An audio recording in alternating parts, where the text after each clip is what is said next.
vous en prie. Merci bien.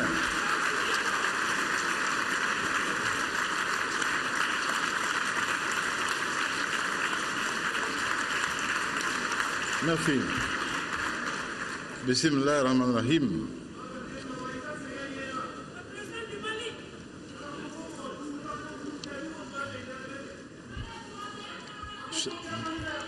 Merci, chers amis, merci. Nos amis ont été d'une patience remarquable. Nous ne voudrions pas tirer davantage. C'est pour cela que, sans vous désobliger aucunement, vous comprendrez que je fasse l'économie des salutations d'usage et que je vous réunisse tous en vos diverses qualités et fonctions en un salut, tout de différence.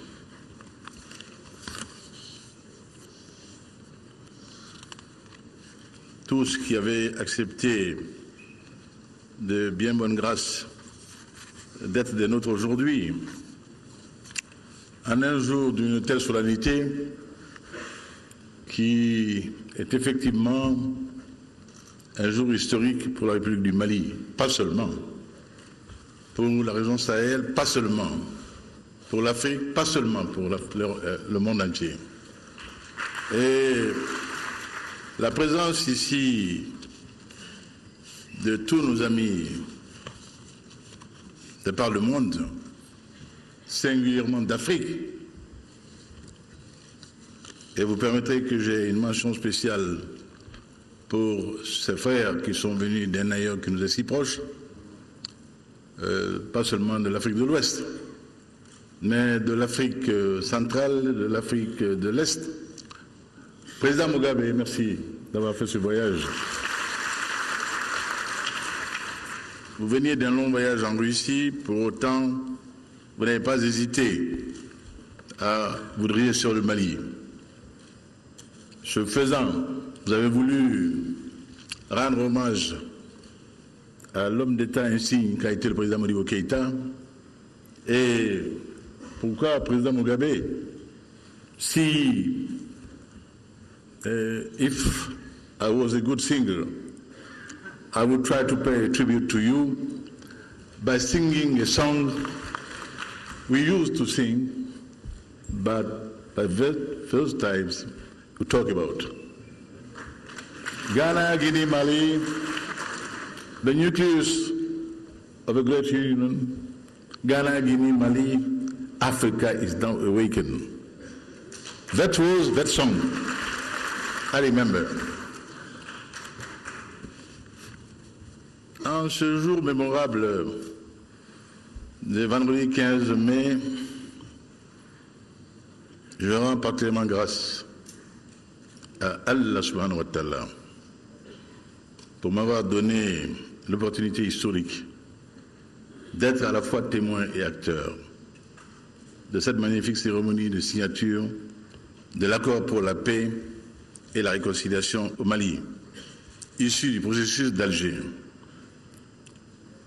Permettez qu'à l'entame de ce propos, je m'incline pieusement devant la mémoire de tous ceux qui nous ont quittés avec au fond de la gorge une soif inextinguible de paix. En cet instant précis, ma pensée va vers toutes les victimes, civiles et militaires, maliennes et étrangères, de la crise qui a endeuillé notre patrie. À cet égard, laissez-moi m'incliner tout particulièrement devant la mémoire des patriarches Intala Ag Ataher, Baba Oulsid El Mokhtar Kounta, Mohamed El Mehdi Ag Ataher et bien d'autres, respectivement chefs de communauté Iforas, Kounta et Kelantassar, qui n'ont jamais cessé de clamer leur attachement indéfectible à la mère patrie. Oui, mon ami Bajan, tu as raison, digne héritier de Firoun, de fier guerrier. Ta légitimité historique est établie, avérée. Je crois que nul dans ce pays ne saurait la contester. Et que tu sois venu ici aujourd'hui porter ce témoignage-là, nous est très sensible. Je voudrais, au nom de l'ensemble du peuple malien, souhaiter à tous nos amis, tous ces chefs d'État, amis, frères, qui, en dépit d'agendas très chargés que je sais, avaient tenu à être les témoins de l'histoire en prenant de votre temps pour vous rendre ici aujourd'hui au Mali et donner à cette cérémonie toute sa solennité dont témoignera l'histoire.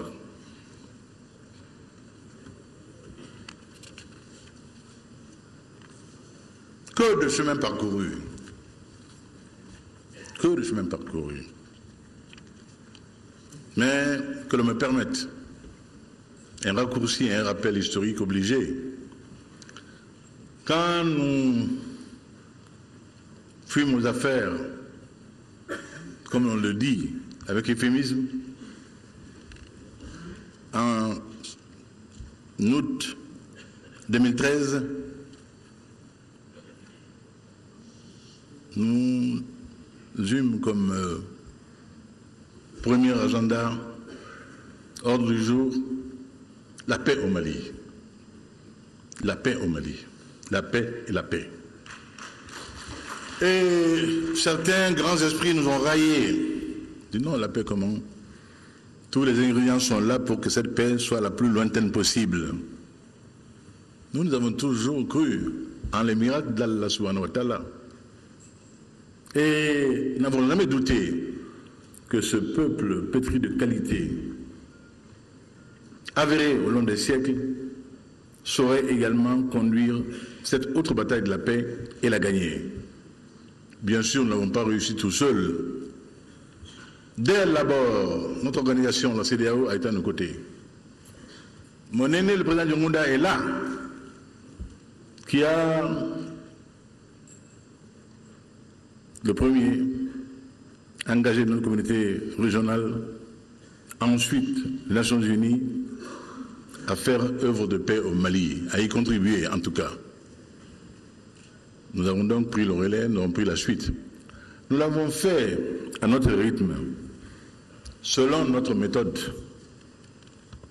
Le président Senghor l'a dit, l'Afrique a souvent échoué faute de méthode et d'organisation, pourvu que nous n'en manquions jamais, que nous en ayons toujours le sens. C'est le lieu de saluer l'accord de Ouagadougou, accord intérimaire pour l'élection présidentielle au Mali, c'est l'intitulé, qui nous permet d'être ici aujourd'hui, mais lequel stipulait que, aussitôt les élections tenues, sous 2 mois, nous devions engager des négociations de paix au Mali. Comment le faire sur un terrain non débroussaillé, dans des chemins dont nous ne savions pas tous s'ils n'étaient pas des chemins, des impasses. Nous avons commencé parce que nous avons appelé, parce que nous nous doutions bien quand même que la gouvernance était interpellée.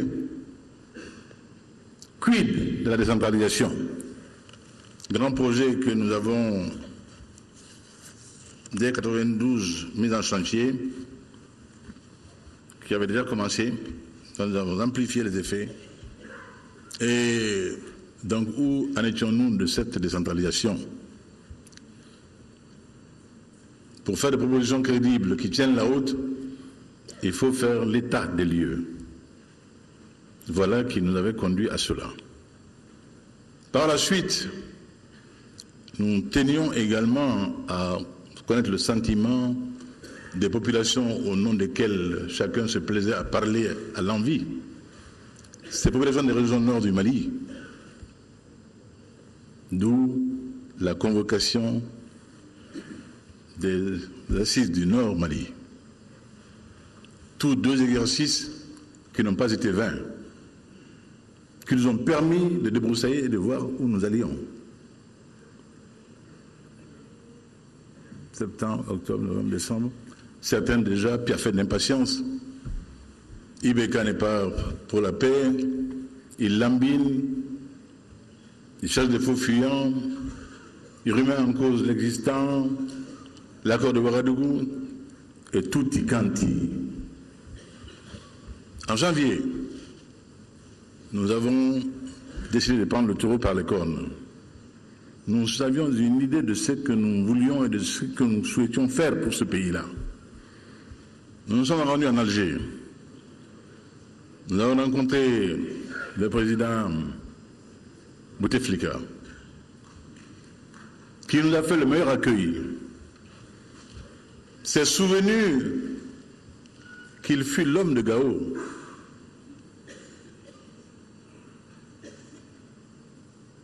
Mon frère Ben Salah a rappelé ces liens historiques si forts, si vivants, qui nous font si proches. Ma demande d'abriter dorénavant les pourparlers inclusifs intermaliens a été agréée. Et chacun sait la suite. L'implication totale de toute l'administration algérienne, sa mise au service de cette cause, et avec le talent qui est le sien, dont vous avez eu juste un pan ici aujourd'hui, mon frère Hamdan Lamamra et son équipe ont donné le meilleur d'eux-mêmes pour qu'aujourd'hui soit. En Alger, jamais les nôtres n'ont senti une seule fois qu'il pesait. Totalement chez eux, toutes les facilités leur ont été accordées pour travailler, pour se réapprivoiser, se réacclimater les uns aux autres, se redécouvrir dans la complicité des couloirs. Après le couscous partagé, on se retrouve dans la chambre de l'un ou l'autre, que les Maliens réapprennent à se parler, à s'écouter, à s'estimer et à comprendre que ceux qui paraissent nous diviser n'a pas la largeur d'une feuille de papier. Et cela, au long de mois entiers. Pourquoi ne serions-nous donc pas reconnaissants à l'endroit de ce pays, de ce gouvernement, de ce président qui nous ont facilité cette tâche-là, d'intérêt national malien bien compris? Je ne suis pas de l'engeance des ingrats, mon peuple non plus. Président Abdelaziz Bouteflika, peuple d'Algérie, merci. Et l'Algérie a su, autour d'elle, réunir la communauté internationale de manière fabuleuse. Tous ceux qui en ont été cités ici. J'en vois ici en face de moi l'Union européenne avec M. Dementon, la CEDEAO pionnière avec mon frère Touré, frère pour une fois. Qu'un Touré soit mon frère, je dis bien pour une fois. Pour le Mali, que ne ferais-je comme sacrifice? Ne t'enrichis pas trop. Et notre frère, le président Bouyoya, inlassable, infatigable. Et tous, c'est les Nations Unies, M. Ban Ki-moon, souci constant, grande préoccupation du Mali. Notre dernier entretien date d'il y a une semaine, au cours duquel l'entretien, il m'a décliné ces points que M. Latsou vient d'évoquer. Et comme toujours, dans la franchise qui caractérise nos entretiens, le premier point, le dialogue. Secrétaire général, ce dialogue a toujours été notre dédicace. au Mali, nous n'allons pas faire les choses autrement. Nous sommes toujours parlés entre frères maliens. Et nous allons continuer de le faire. C'est le feu, bien sûr que nous y sommes acquis. Avons-nous jamais violé un cessez-le-feu? Avons-nous jamais violé la cessation des hostilités quand ça a été préécrit? Jamais. Pour autant, M. Lapsous, il est dit au secrétaire général des Nations Unies, il serait convenable, il serait séant que les Nations Unies fassent preuve de justice et d'équité à cet égard-là. Chaque fois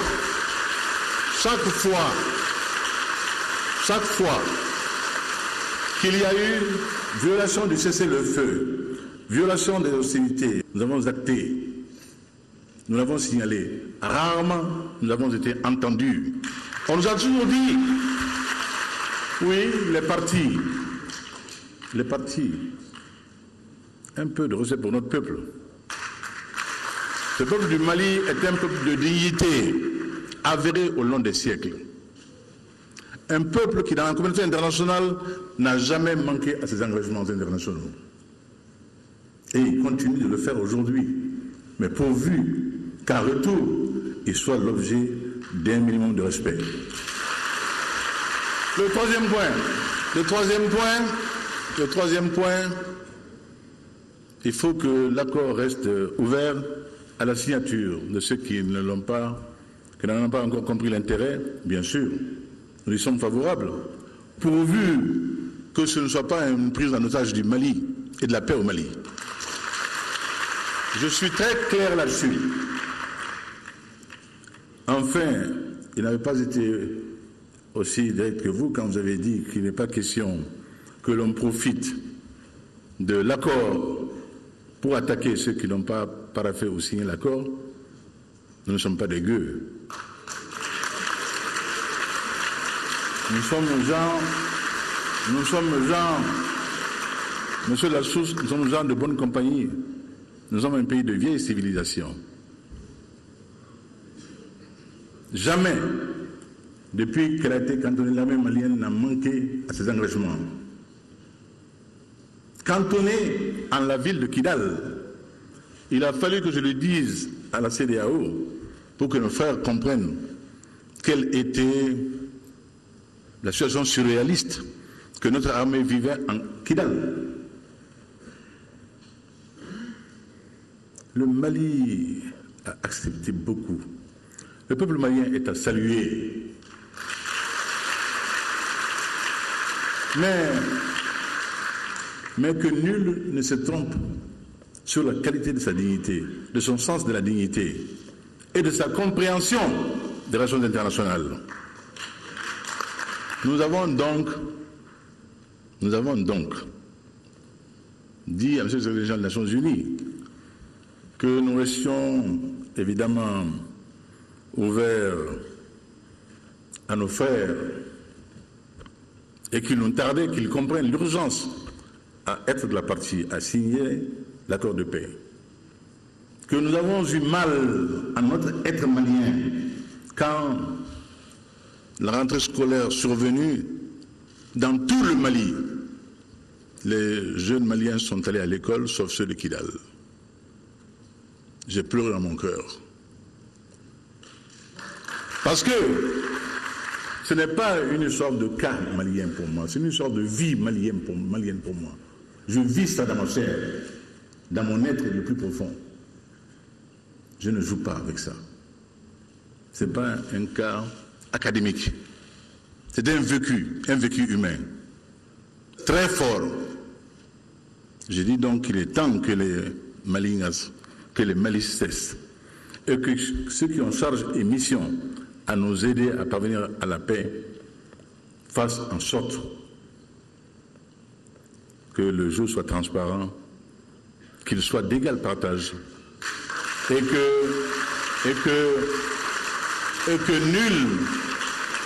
nul ne se méprenne et puisse prendre telle souplesse dans l'engagement, telle ouverture pour une faiblesse ou un encouragement à persister dans l'erreur. Ce ne serait ce ne serait pas rendre service à la paix mondiale. Que je sache, les Nations Unies, nées dans la suite de la Seconde Guerre mondiale, ont pour vocation à assurer la paix mondiale pour les temps à venir. Et l'organe en charge de ce faire est le Conseil de sécurité, qui opine sur rapport, pourvu que ces rapports soient des rapports équilibrés, justes, sincères, et qui disent la réalité. Le Mali a souffert de cela. Le Mali a souffert de cela. Je le dis très clairement du haut de cette tribune, en ce jour solennel. Nous sommes un pays de paix. Nous sommes un pays, encore une fois, sans complexe aucun. Je dis, dans ce monde des hommes, quand certains n'étaient pas, nous étions. Ce vieux pays d'humanisme sahélien qui a fleuri sur le bord du Niger, nous en sommes très fiers, très très fiers. Tombouctou, Djenné-la-Belle, Gao. Centre de culture d'excellence mondiale. L'on venait de partout pour s'instruire à Tombouctou. Et ces barbares d'un autre âge, que je ne saurais nommer, tant la qualité d'homme ne me semble pas leur convenir, ont cru devoir tuer l'âme de Tombouctou. Ah, les pauvres. Tombouctou est immortel. Tombouctou est éternel. Et c'est tout l'honneur de la communauté internationale d'avoir compris en quel péril se trouvait Tombouctou pour avoir diligenté les missions idoines de reconstruction des mausolées de Tombouctou. Mémoire de ce peuple, mémoire de ce pays. Donc nous sommes tous dédiés à la paix. Le quatrième point, en raison de la non-signature par l'ensemble des acteurs, pensez à une mise en œuvre flexible de l'accord. Qu'est-ce à dire? Il n'y a pas deux accords. L'accord signé en Alger, paraphé en Alger, ce jour il a été dit, entendu, convenu que cela mettait un terme à la négociation. Ils sont là. Mais nous avons signé le 1er mars. Nous avons paraphé le 1er mars. Le paraphe et la signature, je ne me trompe pas. Nous avons paraphé l'accord de paix le 1er mars. Nous sommes presque 3 mois après. Avant le paraphe, il avait été dit, avec gravité, avec solennité, que tout celui-là, toute celle-là, qui s'aviserait de ne pas signer, de ne pas paraffer l'accord, qu'il lui encurait. Nous n'avons rien demandé, nous n'avons rien vu venir non plus. Que de patience. Mais nous ne perdrons pas patience et sang-froid. Mais il faut que le monde sache le réel de la situation qui a prévalu au Mali et qui, si nous ne prenions garde, va continuer de prévaloir. Je l'ai dit, il ne s'agit pas d'un problème d'homme. Ibeka est un homme de passage. Mais aucun Malien digne de ce nom ne bradera jamais le Mali. Jamais. Ne bradera jamais le Mali. Et nous avons tout tenté. Nos hommes de foi, notre société civile dont nous sommes fiers, et nos hommes de foi, ont pris leur bâton de pèlerin, leur initiative, pour parcourir le monde. Allez dire à nos amis en Europe, dont certains avaient été trompés.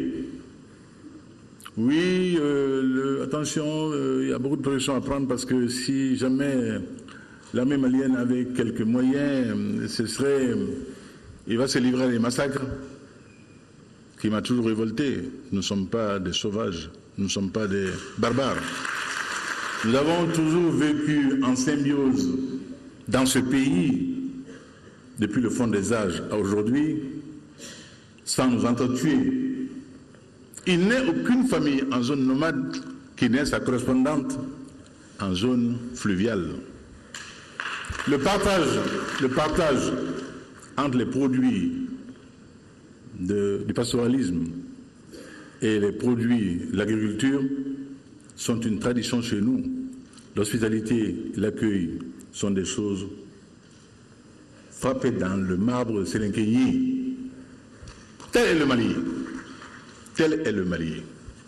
Vous dire et vous rassurer simplement que nous ne ferons pas injure à ceux-là qui, au long des mois, ont fait en sorte qu'aujourd'hui soit. Non, Ramtan, vos efforts ne seront pas vains par la faute du gouvernement du Mali. Jamais. Nous sommes des hommes d'engagement, d'intégrité absolue, d'honneur et de dignité. Que ces chefs d'État africains soient venus ici aujourd'hui est pour nous un engagement très contraignant.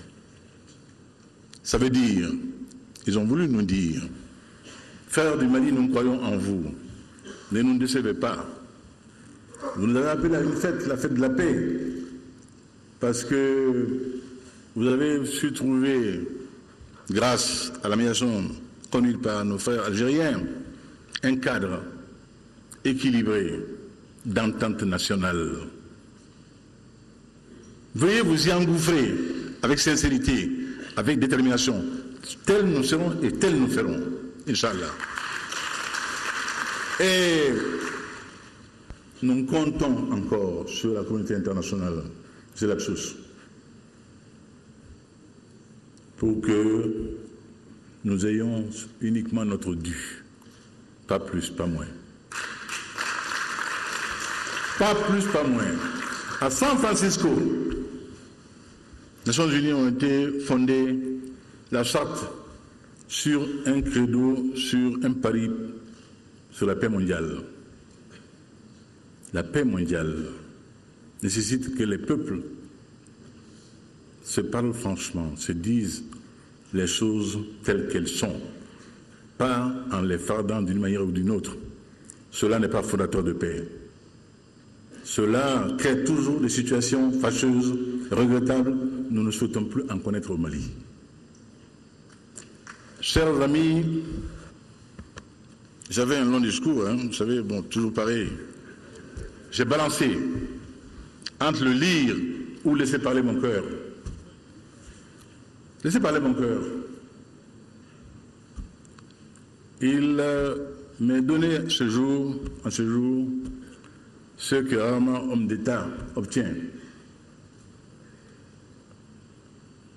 Que toute notre communauté nationale, comme un seul homme, est tenu pour peut-être l'une des rares fois de notre histoire, et j'espère que ce sera pas la dernière fois.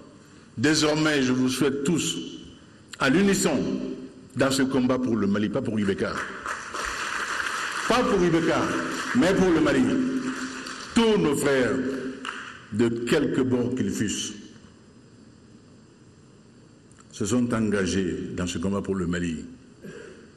Certains ont indiqué des préoccupations légitimes, qui sont les nôtres d'ailleurs, et qui étaient les nôtres d'ailleurs, mais il a fallu, comme dans toute négociation, donner et recevoir. Mais pour autant, nous n'avons jamais eu de mépris pour quelque point de vue que ce soit qui ait été exprimé par tel ou tel frère. Et je ne serai pas moi-même, si vous ne me permettez pas ici et maintenant, de mettre en exergue le rôle joué de manière fabuleuse par mon aîné, le Premier ministre Modibo Keïta. Du jour où je lui ai confié la mission d'être mon haut représentant dans le dialogue inclusif intermalien à ce jour, que de chemin parcouru,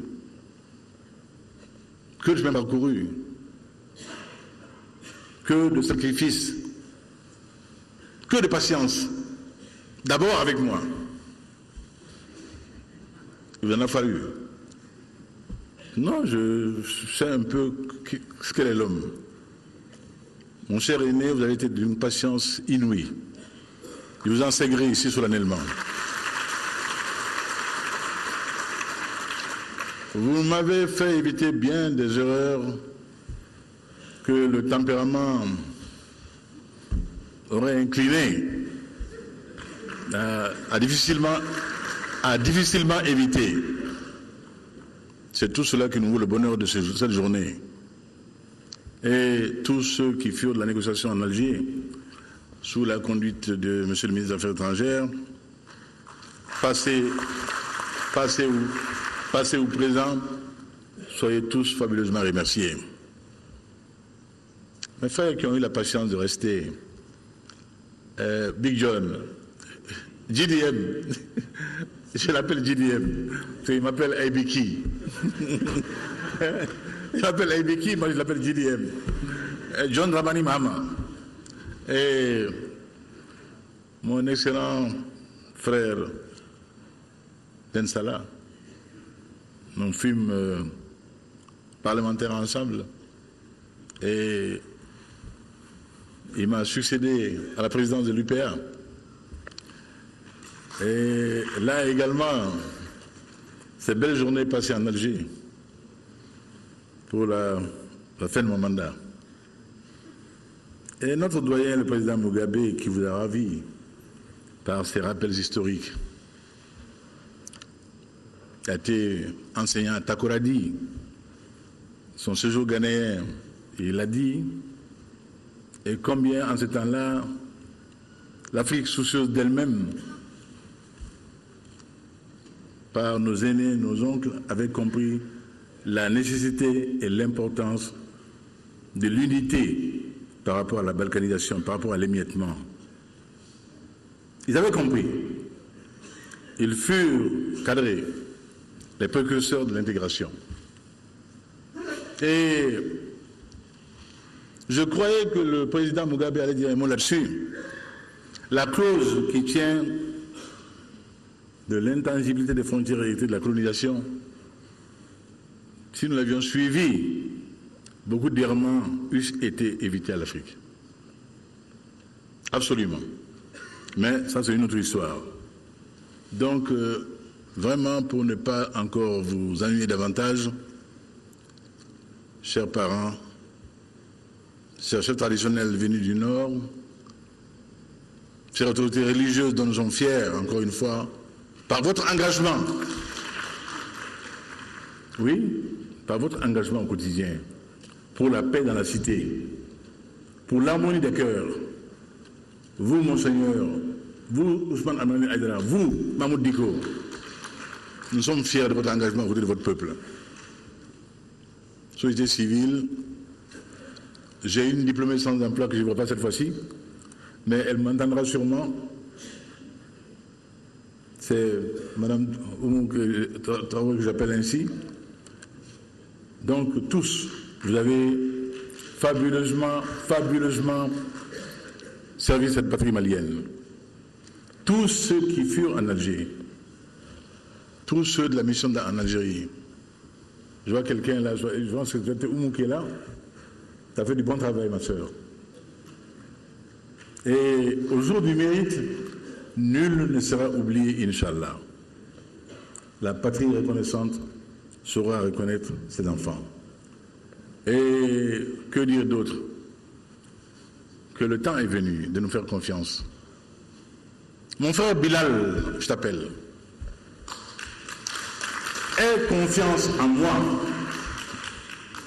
Al-Rabas Ak-Intala, aie confiance en ton grand frère, celui que tu as toujours consulté quand vous étiez tous les deux parlementaires. Ambéry. Le passé fut douloureux, mais de l'égrener quotidiennement ne sert de rien. Avançons. Avançons résolument vers la paix qui seule vaut. Tous nos frères du monde entier ont souci de nous. Ayons enfin souci de nous-mêmes. Ayons enfin souci de nous-mêmes pour que le Mali, ce pays de mérite historique établi, soit de nouveau parmi les nations qui comptent. Et Inch'Allah, le Mali comptera. Merci.